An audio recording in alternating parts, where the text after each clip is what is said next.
Chapter 8 of Dynamic Thought, or The Law of Vibrant Energy, by William Walker Atkinson. The Forces of Nature. The substance filling the universe is in constant and unceasing motion. Motion is evidenced in every physical and chemical process and change, and manifested in the constant interchange of position of the particles of substance. There is absolutely no rest in nature.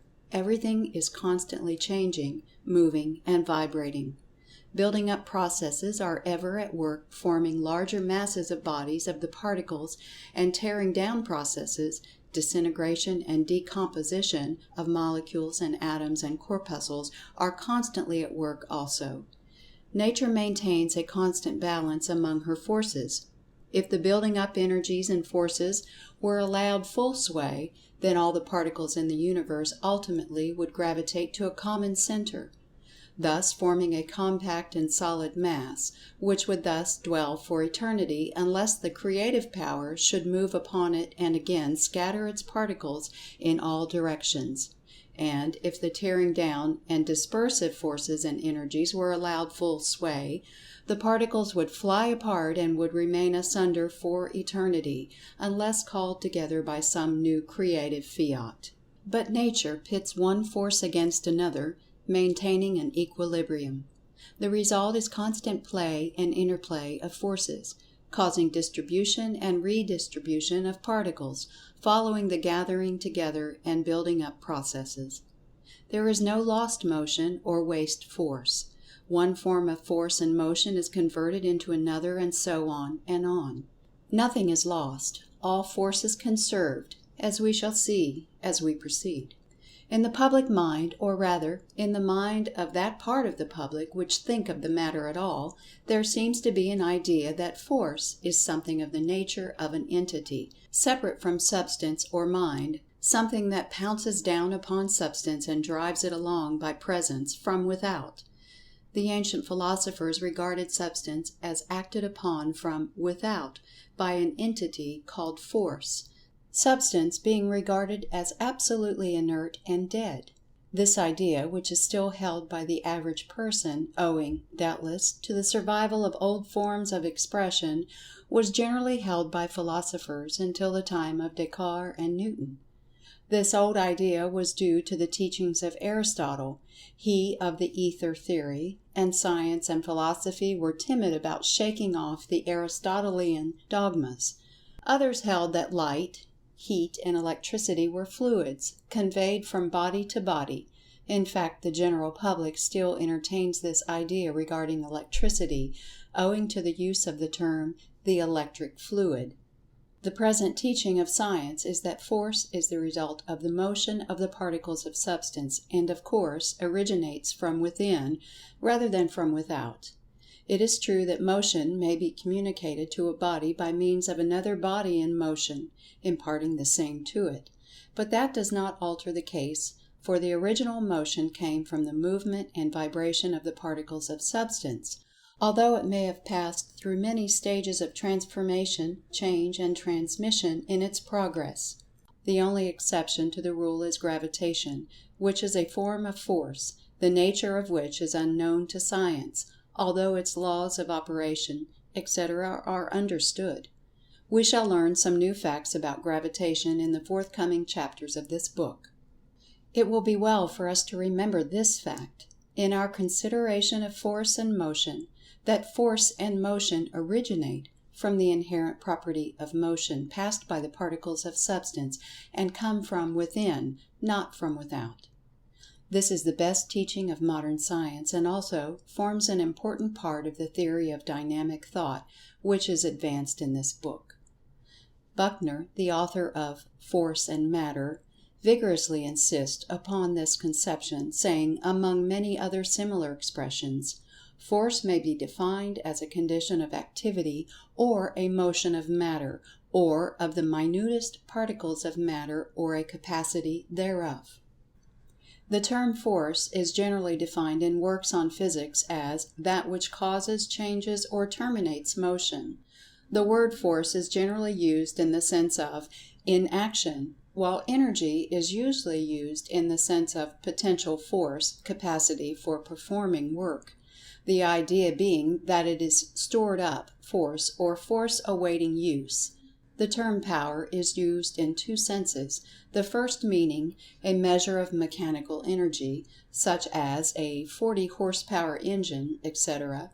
The second sense being capacity or ability to act or exercise force.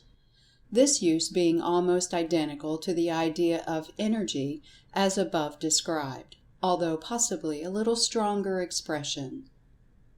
The materialistic school holds that force is a property of matter, the latter being regarded as the real thing of the universe. Others hold that force is the real thing, and that what is called matter or substance is but a center of force, etc. Others hold that the two are but aspects of the same thing, calling the thing by the name matter-force, or force-matter. Haeckel calls the combined thing by the name of substance, claiming that what are called matter and force are but attributes of it, the third attribute being sensation, which he holds is akin to mind. Haeckel's substance is held to be eternal and self-existent, its own cause, in fact. In this book the term substance is not used in this sense, but merely as synonymous with what science usually calls matter. The views advanced in this book differ materially from any of those above mentioned, it being held by the writer that all force is vital mental force, and consequently force, as a separate thing, is considered an unreasonable proposition, what is called force being considered merely an action of mind upon substance, causing motion.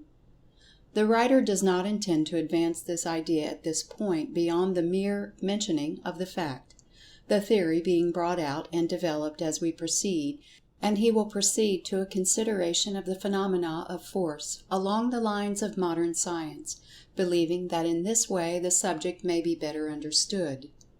The term motion, as used in physics, is defined as the act, process, or state of changing place or position, movement, Webster. So you see, motion is the movement of substance, changing place or position.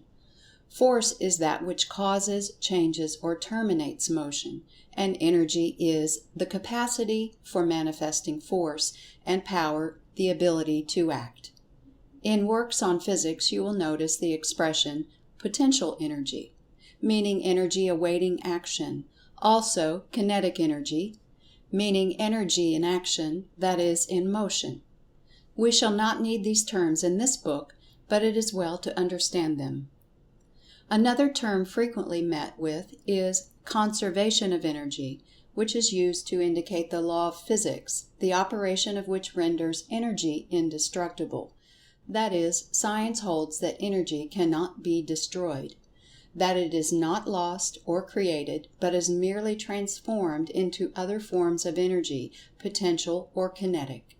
Therefore, after energy is used, it either passes into a state of potential energy or rest, awaiting a future call to activity, or else is immediately transformed into another form of kinetic energy, or energy in action. The theory holds that the quantity or amount of energy in the universe is fixed in its totality, none may be created or destroyed. There can be no addition to or subtraction from the totality of energy, that all energy used has been previously stored up, or else has been immediately transmitted or transformed.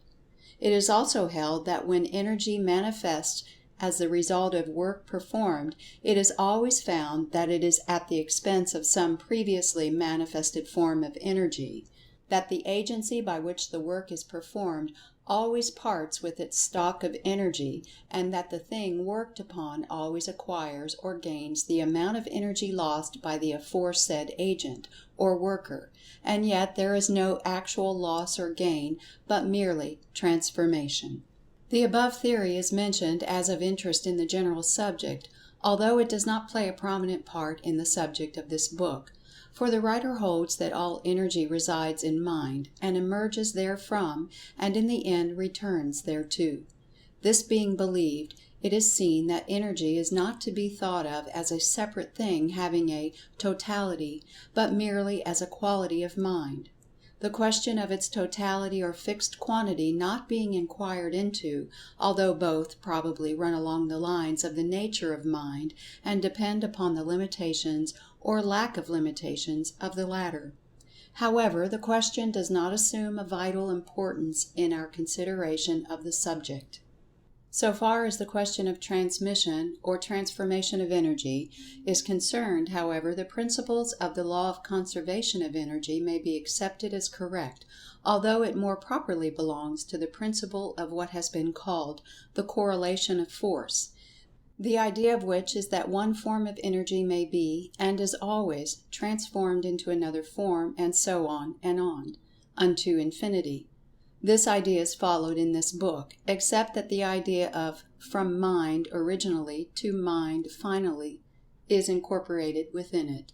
This law of the correlation of force may be illustrated by the following quotation from Tyndall, the great scientist of the last century, who says: "A river, in descending from an elevation of 7,720 feet, generates an amount of heat competent to augment its own temperature 10 degrees Fahrenheit, and this amount of heat was abstracted from the sun in order to lift the matter of the river to the elevation from which it falls. As long as the river continues on the heights, whether in the solid form or as a glacier, or in the liquid form as a lake, the heat expended by the sun in lifting it has disappeared from the universe. It has been consumed in the act of lifting. But, at the moment that the river starts upon its downward course and encounters the resistance of its bed, the heat expanded in its elevation begins to be restored. The mental eye, indeed, can follow the emission from its source through the ether, as vibratory motion, to the ocean, where it ceases to be vibration and takes the potential form among the molecules of aqueous vapor, to the mountain top, where the heat absorbed in vaporization is given out in condensation, while that expended by the sun in lifting the water to its present elevation is still unrestored. This we find paid back to the last unit by the friction along the river's bed, at the bottom of the cascade, where the plunge of the torrent is suddenly arrested, in the warmth of the machinery turned by the river, in the spark from the millstone, beneath the crusher of the miner, in the alpine sawmill, in the milk churn of the chalet, in the supports of the cradle in which the mountaineer, by water power, rocks his baby to sleep. All the forms of mechanical motion here indicated are simply the parceling out of an amount of calorific motion derived originally from the sun, and at each point at which the mechanical motion is destroyed or diminished, it is the sun's heat which is restored." The following quotation also is interesting as illustrating another phase of this law. "The work performed by men and other animals is due to the transformed energy of food. This food is of vegetable origin and owes its energy to the solar rays. The energy of men and animals is, therefore, the transformed energy of the sun. Excepting the energy of the tides, the sun's rays are the source of all the forms of energy practically available. It has been estimated that the heat received by the earth from the sun each year would melt a layer of ice over the entire globe 100 feet in thickness. This represents energy equal to 1 horsepower for each 50 square feet of surface." Anthony and Brackett. From the above quotations, it will be seen that the principal and most familiar sources, or great storage batteries, of energy apparent to dwellers upon this planet are 1. The earth manifesting the power of gravitation, and 2. The sun manifesting solar heat. In Tyndall's illustration we see the force of the sun's energy, heat, raising the water from the ocean, by evaporation, although aided by the earth's gravitation, pulling down the heavier air, allowing the vapor to rise. Then we see the force of gravitation causes the condensed vapor to fall as rain or snow on the mountain top, then causing the rain to run into little streams, and so on until the river is reached. then causing the river to start on its downward journey of over 7,000 feet, then causing it to plunge over the cascade, to turn the wheels that operated the machinery, and turned the millstone, and the crusher of the miner, and the sawmill, and the milk churn, and the cradle. And as Tyndall might have added, had he lived a little later, in the running of the dynamo, which running produced electricity, that in turn caused lights to burn, other machinery to run and manufacture things, stoves to cook, flat irons to iron, automobiles and engines to run, and many other things along the lines of transmitting energy, force, and motion. And in this consideration, let us not forget the important part that gravitation, that most wonderful of all forces, plays in the grand scheme of nature. Not only does this force cause the planets to circle around the sun, and perhaps that sun around another sun, and so on until the matter becomes unthinkable. Not only this, but it performs 1,000,000 parts in the affair of earthly matter, as we shall see in a later chapter. The force of gravitation is one of the greatest mysteries confronting science today, although many believe it a simple question. Gravitation and the universal ether contain the great secrets of nature that man is striving to unveil. And yet so common is gravitation that the race, including almost all the scientists, take it as a matter of course. We shall devote much attention to the question of gravitation in the forthcoming chapters of this book, for it plays a very important part in the general theory of dynamic thought, upon which this book is based. We shall have a special chapter devoted to it a little later on, and the matter will also come up for explanation further on in the book. But in the meantime, let us consider the other forms of energy, viz., heat, light, magnetism, and electricity, which with gravitation and attraction of other kinds form the forces of nature. End of Chapter 8.